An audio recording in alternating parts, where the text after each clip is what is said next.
Chapter 4 The Birth of the American Republic. Part 2 Christian Foundations. Section 1 The strong Christian component in the discussions at the Constitutional Convention in Philadelphia. The example also of ancient Israel.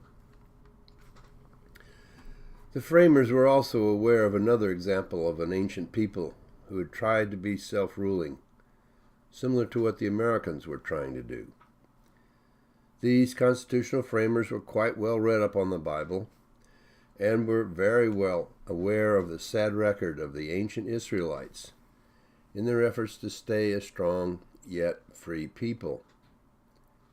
Indeed, as Christians, the framers were very well aware that human sin, that is, pride, jealousy, lust for power, etc., stood as a constant threat to any effort to empower a central authority.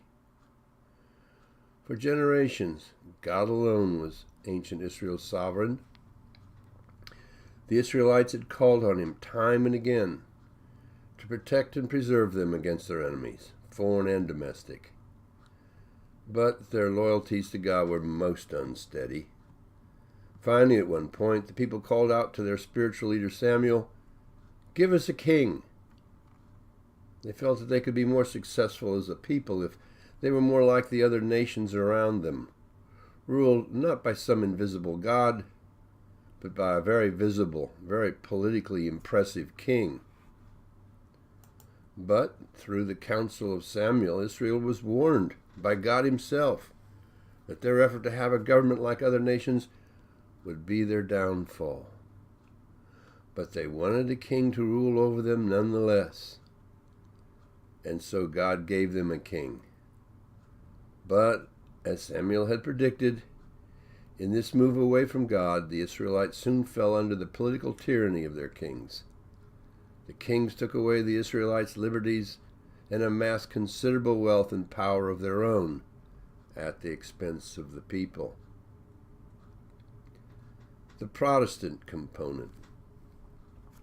This was exactly what the American colonists had felt had come to pass with the English kings. The English kings had tried to take the place in the life of the nation that belonged only to God. This effort of the kings to play God, claiming divine rights to do so, was what had finally prompted their revolt, their American Revolution. All Americans, as Protestant Calvinists, that is, New England Congregationalists, Reformed Dutch, Middle Colonies, Presbyterians, etc., plus Baptists and Methodists and Quakers and even Church of England vestrymen, well understood that they too had divine rights, which no king had the right to disregard or trample on. Indeed, in one form or another, nearly all of those who assembled to draft this new venture into the Republican government were Christians, Protestant Christians. They were politically informed by their own sense of the longer history of the Church. Protestantism was very aware of the fact that prior to the adoption of Christianity by the Roman emperors in the 300s, Christianity had been a free religion, under no central political control, but self-governed by small communities of believers themselves in accordance with their strongly Christian moral consciences and ingrained spiritual beliefs. The Christians of the first 3 centuries of the Church had survived terrible persecution from the Roman political authorities, and yet not only had kept themselves together as a people, but had grown rapidly at the same time. Pure Christianity needed no hierarchical authority to organize and direct the faith of the true believer. But with the conversion of Roman Emperor Constantine to Christianity in the early 300s, Christianity had become Romanized, that is, brought under the political organization and protection of the Roman political authority. From the Protestant point of view, this was a horrible step backward for the Christian faith, for this development made the faith henceforth a matter more of the political interests of the politically powerful than of the personal faith of the individual believer. Protestantism was fiercely sensitive on this subject. Thus, the framers tended to be strongly anti-hierarchical in both their religion and their politics. The Puritan Protestant predecessors of the framers had lived in terror of the forced Catholicization of England, which the Catholic powers of Europe, principally their perpetual enemies, Spain and France, sought to promote. The sending of the Spanish Armada to England in 1588 was loudly justified by Spanish King Philip II as a result of God's command to him, as defender of the faith, to bring the English back to the true faith, that is, Catholicism, by force if necessary. The humiliating defeat of Philip's mighty Armada had therefore ranked not only as a victory for English independence, but also as a victory in the defense of their Protestant faith. This conflict with the Spanish consequently left an even deeper dislike of hierarchical Catholicism among Protestant Englishmen. In part, the Glorious Revolution in England a century later was prompted by the evidence that English King James II was secretly Catholic in loyalties and planning an alliance with Catholic France to crush the power of the highly Protestant English Whigs who controlled Parliament. Protestantism as political culture.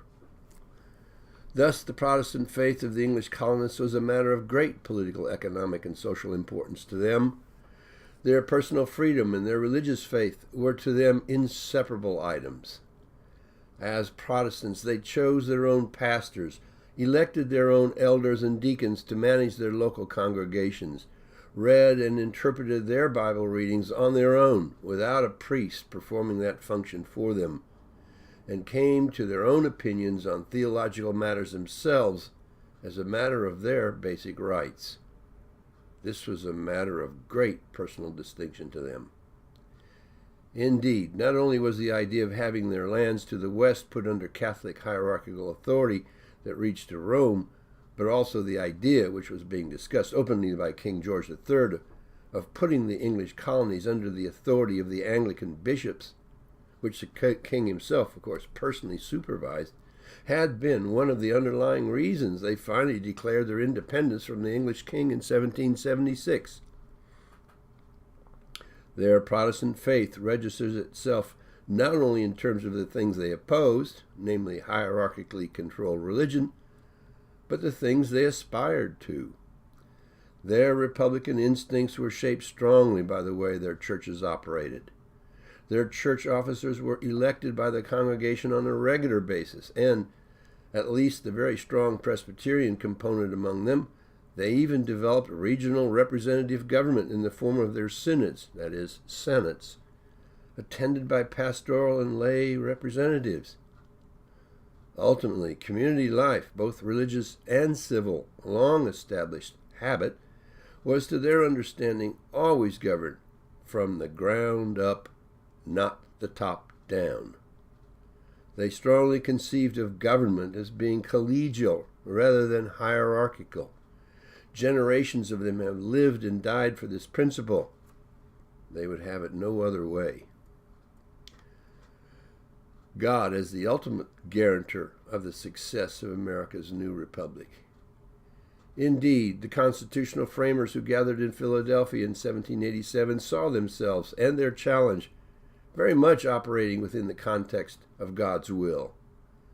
They were very well aware that God Almighty, which in the fashion of the times they often referred to as providence, as in the one who provides, was the one empowerment that enabled them recently to succeed in their very risky revolt. Apart from the direct and frequent assistance from God, it would have been highly unlikely that a handful of mere commoners could have ever succeeded on their own in a revolt against a powerful king and his army. They knew well and testified often to the fact that only God had made the success of the American revolt possible. They all understood that it was not the size of the American army, nor the cleverness of their generals, but it was the hand of God operating among them that had brought them successfully through these trying times. Ben Franklin's reminder. At one point in the late June of 1787, during the heated debates in Philadelphia over what kind of government they had been commissioned to create, Ben Franklin arose to address the assembly with a proposal that seemed so out of character for this great champion of earthly wisdom.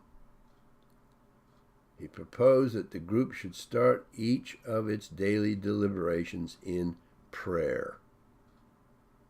Quote, Mr. President, the small progress we have made after 4 or 5 weeks' close attendance and continued reasonings with each other, our different sentiments on almost every question, several of the last producing as many noes as ayes, is, methinks, a melancholy proof of the imperfection of the human understanding. We indeed seem to feel our own want of political wisdom. Some we have been running about in search of it. We have gone back to ancient history for models of government and examined the different forms of those republics which have been formed with the seeds of their own dissolution, now no longer exist. And we have viewed modern states all around Europe, but find none of their constitutions suitable to our circumstances. In this situation of this assembly, groping as it were in the dark to find political truth, and scarce able to distinguish it when presented to us, how has it happened, sir, that we have not hitherto once thought of humbly applying to the Father of lights to illuminate our understandings? In the beginning of the contest with Great Britain, when we were sensible of danger, we had daily prayer in this room for the divine protection. Our prayers, sir, were heard, and they were graciously answered. All of us who were engaged in the struggle must have observed frequent instances of a superintending providence in our favor. To that kind providence we owe this happy opportunity of consulting in peace on the means of establishing our future national felicity. And have we now forgotten that powerful friend? I have lived, sir, a long time, and the longer I live, the more convincing proofs I see of the truth that God governs in the affairs of men. And if a sparrow cannot fall to the ground without his notice, is it probable that an empire can rise without his aid? We have been assured, sir, in the sacred writings that except the Lord build the house, they labor in vain that build it. I firmly believe this, and I also believe that without his concurring aid we shall succeed in this political building no better than the builders of Babel. We shall be divided by our little partial local interests. Our projects will be confounded, and we ourselves shall become a reproach and a byword down to future ages. And what is worse, mankind may hereafter from this unfortunate instance despair of establishing governments by human wisdom and leave it to chance and war and conquest. I therefore beg to move that henceforth prayers employing the assistance of heaven and its blessings on our deliberations be held in this assembly every morning before we proceed to business, and that one or more of the clergy of the city be requested to officiate in that service. End of quote. And thus Franklin, the highly respected of American pragmatic wisdom, summed up the situation that faced the designers of our new political system. Madison, who recorded the events of the Constitution including Franklin's speech.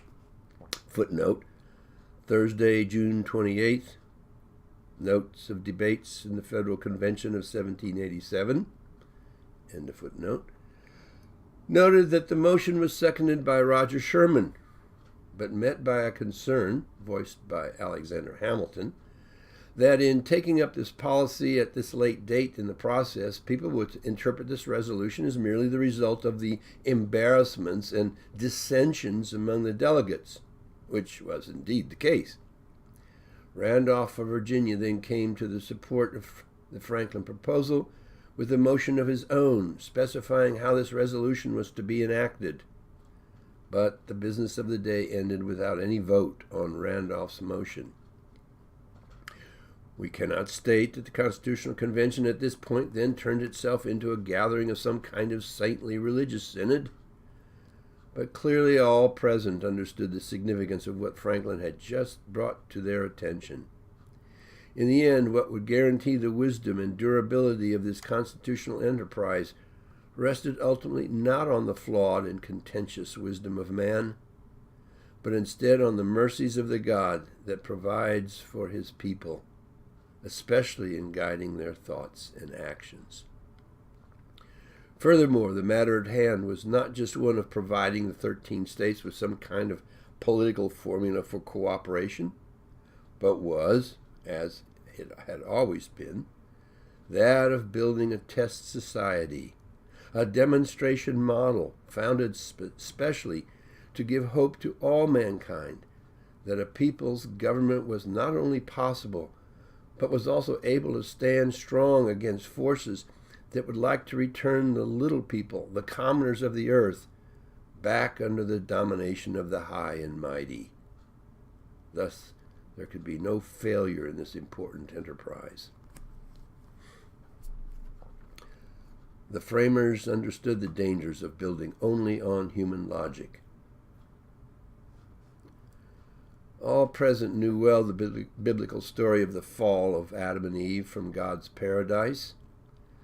Adam and Eve had ignored God's warning not to eat from the tree of the knowledge of good and evil, that is, human logic, but instead had followed the serpent's advice to do exactly that, because it would make them like God. The temptation to play God by assuming for themselves the knowledge of good and evil was too great for Adam and Eve to resist, but in breaking that command, disaster struck. What they got for their efforts was only a half-truth, that is, the most dangerous of all lies. Apart from the fundamental guidance of God, their logic could not guide them except in merely self-justifying circles. It did not produce true knowledge. Their logic was only technique, not truth itself. Truth came from a deeper source of life, from a depth that human logic itself could never reach.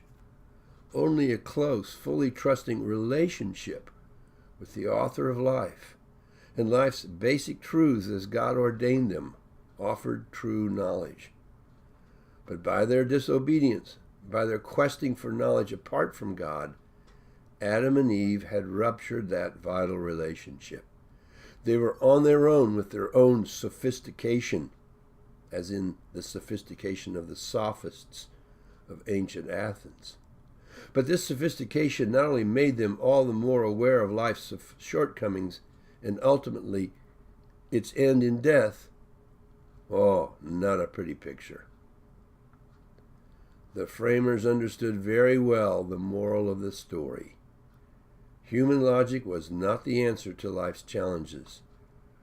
Relationship, holding together in a spirit of unity, and holding to God as the ultimate judge and ruler of life, was the path they needed to follow.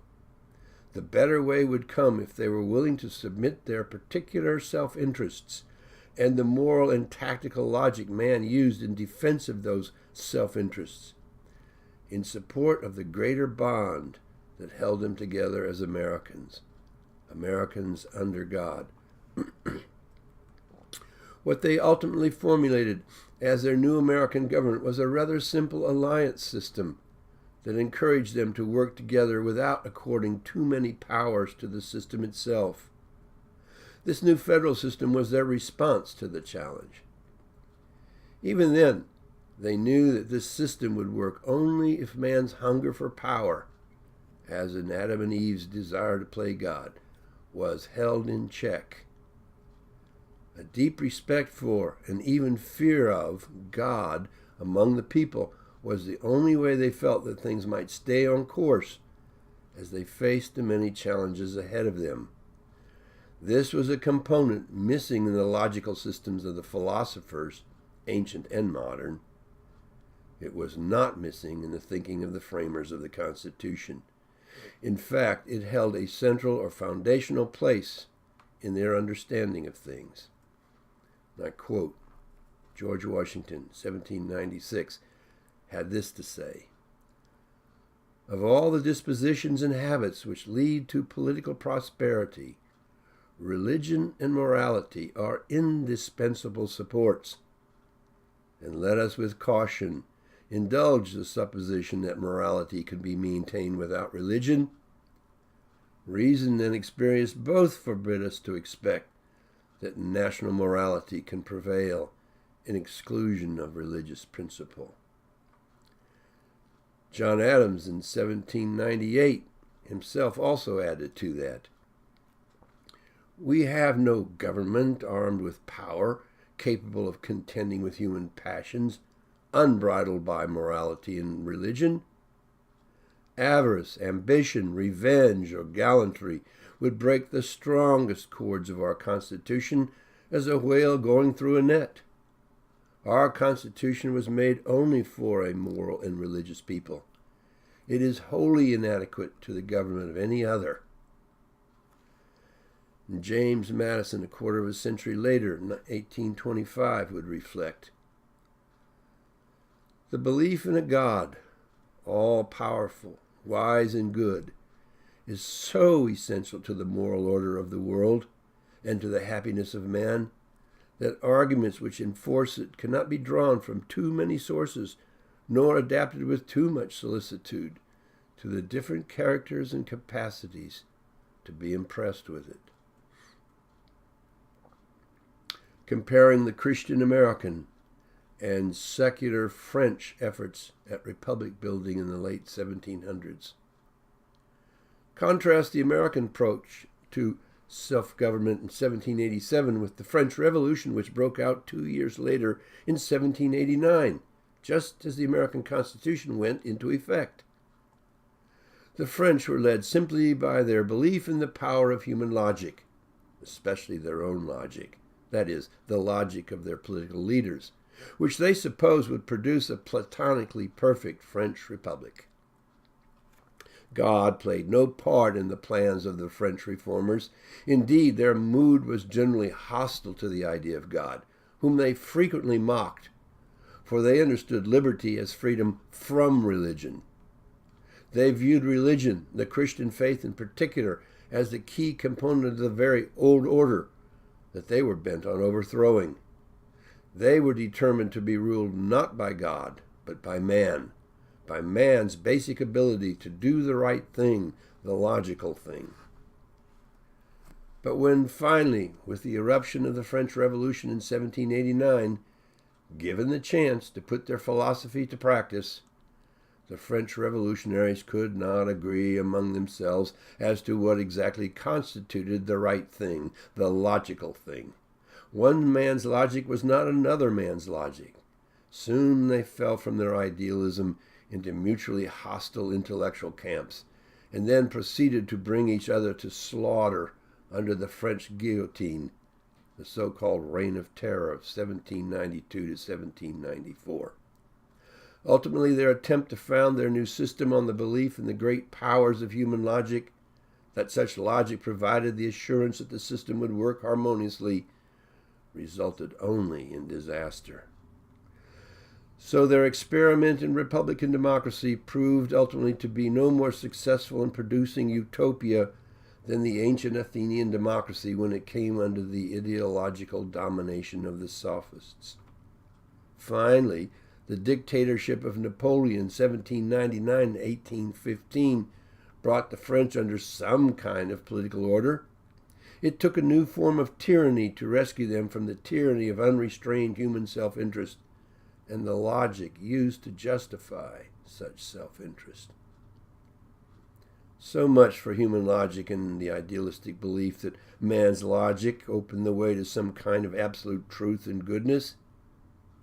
Yet it would be a sophisticated belief that would never seem to die. Despite the ugly historical record of man's continuing attempts to build utopias on the basis of human logic alone, the framers of the Constitution, for the most part, footnote, except probably Jefferson, who anyway was away during the drafting of the new Constitution as America's minister, that is, ambassador, to France in 1785 to 1789. In Paris, he was wholly enraptured by the reformist spirit of the French philosophes, that is, intellectuals or philosophers, a spirit which was clearly driving France towards revolution. Jefferson, being himself a utopian idealist, long remained a devout defender of the French Revolution, which finally broke out in 1789, just before he returned to America. Indeed, he was one of the last to finally admit that the bloody reign of terror into which France soon fell had tragically betrayed the original high ideals of the French utopian philosophers he once so admired. Anyway, so the framers were very aware of such potential dangers.